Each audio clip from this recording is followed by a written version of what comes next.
Hi, Jess. Hi, Glad to have Joy. Hi, glad to have you back. How are you doing? Fantastic today. Good, good. So last time we got together, we talked about passwords and password security, how to have strong passwords, not to reuse your password. And we touched a little bit on using a password manager or a password vault.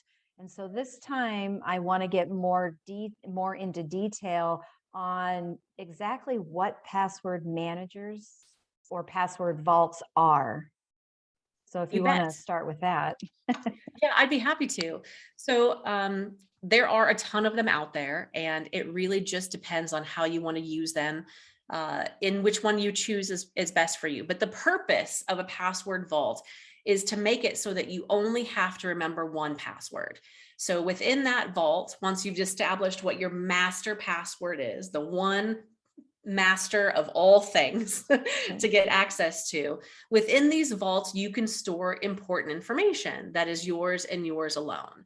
So you will probably want to save credentials like logging into your bank or into your social media. You can also oftentimes store notes like addresses of people that you need to access, securely, or maybe your checking account information if you buy things online that require your routing number Okay. and your checking account number, right? Like I know when I go pay my mortgage sometimes, if I do it online, it asks me for the routing number and the account number. And rather than having to go to my bank and log into my account and then find that Right. information within my password vault, I have all that information stored right there. So it's Okay. really meant to be a piece of convenience.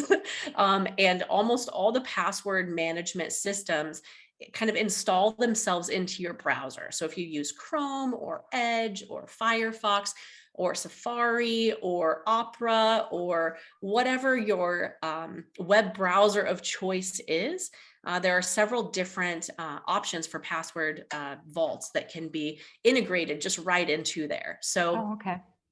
that's the easiest way to deploy them. And again, they're really meant to create two things for you. Number one, ease of use, right? Just remember one password. And number two, keeping your credentials secure, because many of them will tell you by sending you an email or an alert if someone attempted to log into your account and was unsuccessful, if they Oh, blocked that attempt. So many of them also send you a report. So that's something to look for if that's important to you when you're finding or choosing a password vault. okay. Great. Great.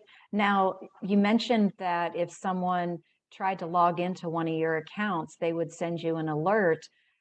Does that mean that those password vaults or managers, do they also like scan the dark web and track your social security number to see if anything's going on with that? Some of them do. So they do, some of the service providers do have that service, the dark web monitoring. It's Okay. based on your email addresses though, which is far more common to be out in the dark web than perhaps your social security number. Because Okay. I mean, there have been so many corporate breaches, which we've talked Right. about before with household names that we all buy from, that maybe your social security number hasn't made it out into the dark web.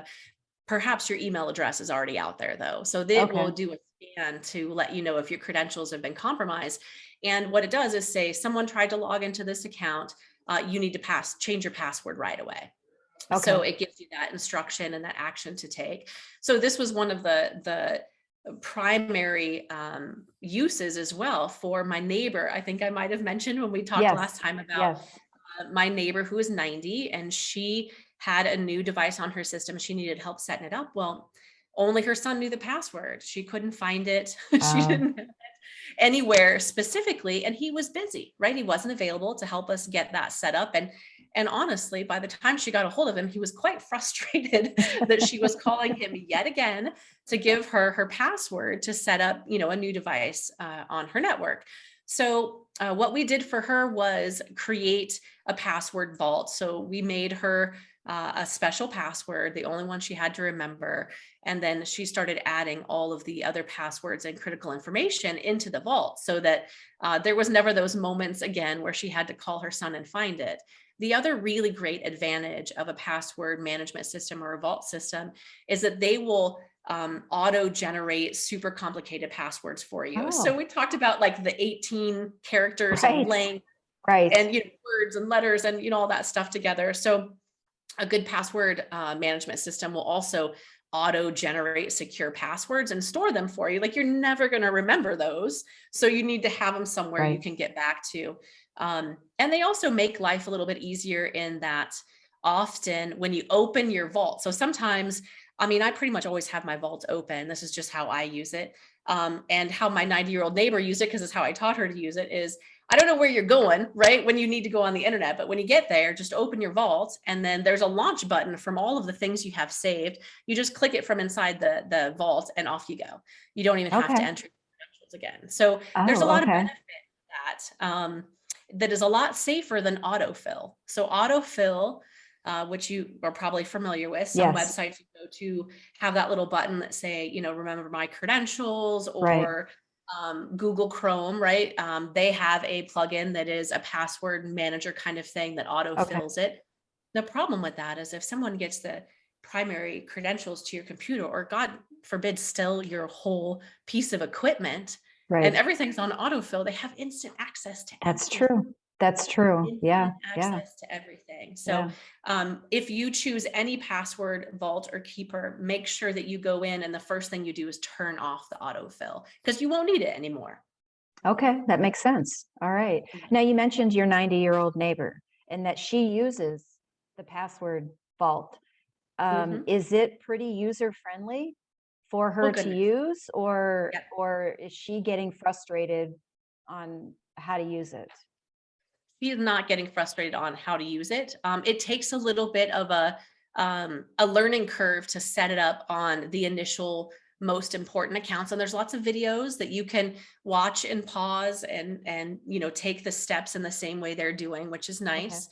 Um, she wasn't frustrated with it at all, because the way that they work is, since they're in your web browser, whatever your favorite web browser is, Okay. as you go to a new site, let's say you open a fresh window and then you want to go to Wells Fargo, right? From a Okay. banking perspective. So you type in Okay. Wells Fargo, you get to that login page, you enter your credentials, and now this vault is going to pop up and say, do you want to add this to your vault? And you just say Oh. yes, Oh, and then wow. it's Okay. magically added to your vault. So Okay.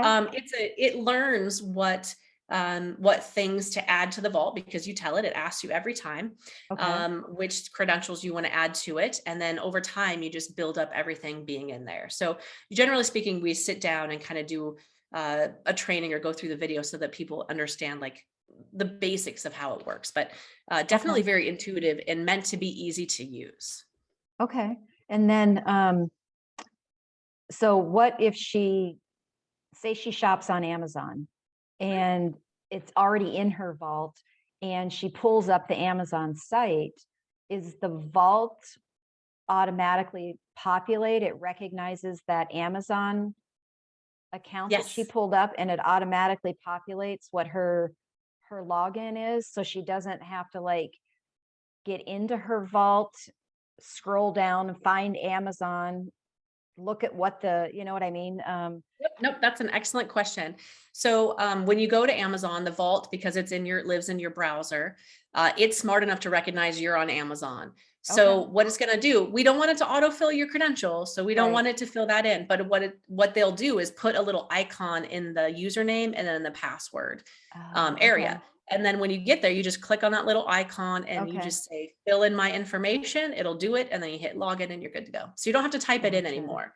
Nice. But we don't Okay. want it auto-filled. So you just click on the Right. icon and say, fill it in, and then you're off to the And races. it takes it from the vault and puts it in Yep. instead of auto-filling it from the browser. Correct.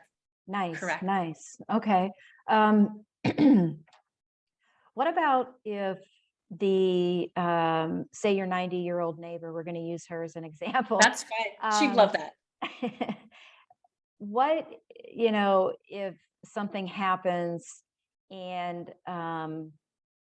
say she gets dementia or goes into Alzheimer's or something, and she's the only one that has the password to her vault, is there a way where you can have someone else on your account with you? So should something happen, or God forbid she passes away, that someone else can have access to have all that information? That is an excellent question. And the answer is yes. Many of the free password management vaults or the paid ones, which are very inexpensive, have the option to designate someone for emergency access. Oh, So you okay. set that up right when you get the account started. You decide who you're going to trust. They get a link from the password manager that says you've been designated as an emergency access point for so and so's password management. And then they have to accept it, and then they're integrated in right in the beginning, so that there's Okay. no, you don't want to have an emergency and then be like, oh, I have to activate this emergency access, right? You do it Afterwards, right right. away. Okay. Exactly. It's like creating the beneficiary on your insurance policy when you Right. take it out, not when you're Right. trying to cash it in, right? So Right. Okay. so yeah, that is definitely something that folks need to be on the lookout for when they're shopping for or considering adding a free password management vault to their browsing experience, because they are really, really handy, and it is definitely a great step towards security. And we also need to make sure that folks can step in if there's some sort of emergency. Right. And the cool thing about that too is you can use that vault to hold so much more information than just your web logins, right? So Okay. if you've got insurance policy information, since we're on that topic, if you have, a PIN for like a PIN number for accessing a certain safe, if you have a safe deposit box or something, and you want to leave instructions on how to access that, you could put all of that in the password management vault system and have those stored as additional text information for Wow. people to Okay. access. So Wow. Wow. That's fantastic. So, that's a lot of great information. And I'm so happy to hear that it's very easy and user friendly for people to use. You said there's a little bit of a learning curve in the beginning, but then it's very user friendly when you want to use it, and it has the capacity to store more than just passwords. And adding that emergency contact is fantastic. So, like you said, there's a lot of different password vaults and managers. Some are free, some are paid subscriptions. Usually the paid subscriptions are very inexpensive, but how would someone go about trying to figure out which is the best um, platform for this sure. password vault?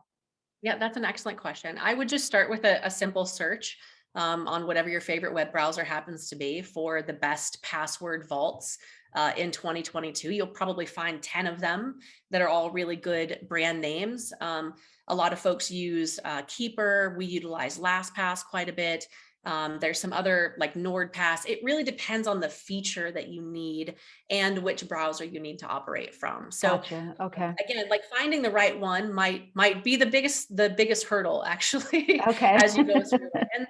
And there are lots of tutorials and pros and cons.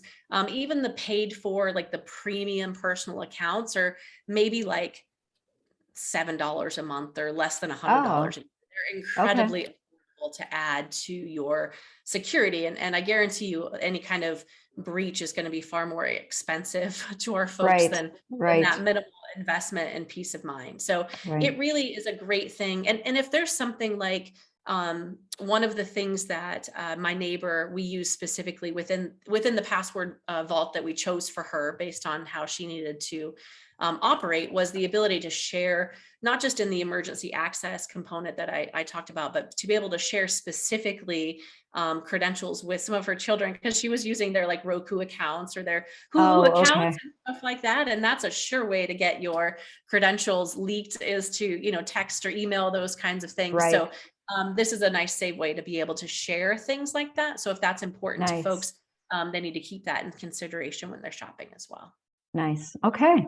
All right. Well, that's a lot of great information about password vaults and managers. And I really hope people watching this will go out and search, and I'm sure they'll be able to find at least a few to choose from that meet their needs, depending on, like you said, the web browser that they prefer and other criteria that they feel is most important for them. Yep. So this has been a lot of great information. Thank you so much. And I look forward to talking to you again, and we'll have to figure out what the next topic will be. Yep, absolutely. Thank you so much, Oh, Joyce. you're welcome. Thank you, Jess.